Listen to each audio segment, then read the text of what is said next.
Students at UW-Oshkosh Fox Cities left wondering where to go after learning this morning the campus was shutting down at the end of next academic year.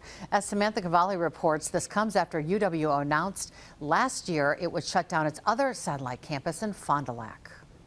In a news conference with UW-O Chancellor Andrew Levitt, he says the decision to close the campus came on Monday before telling county executives, faculty, students, and staff about the closure today. County Executive Tom Nelson, who is a proud UW Fox Cities grad, has since criticized how the decision was handled. The decision to close the campus came down to a university analysis done that showed UW Fox Cities enrollment has declined 67% in the past decade. The 5-year average decline is nearly 19%.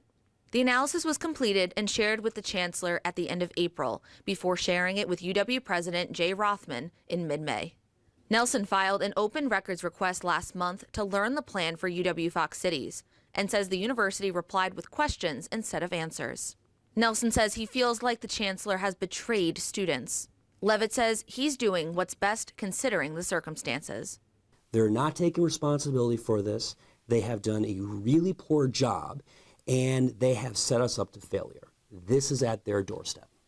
As we continue to lose enrollment at the Fox Cities campus, it's more and more difficult to provide high levels of service for those students. And so this is a reason why we're choosing this point in time.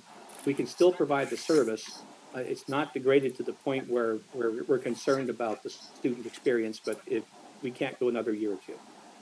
Plans are already being made in place to help those who have been affected by the decision. The campus closure will go into effect June 30th, 2025. In the Fox Cities, Samantha Cavalli, Action 2 News.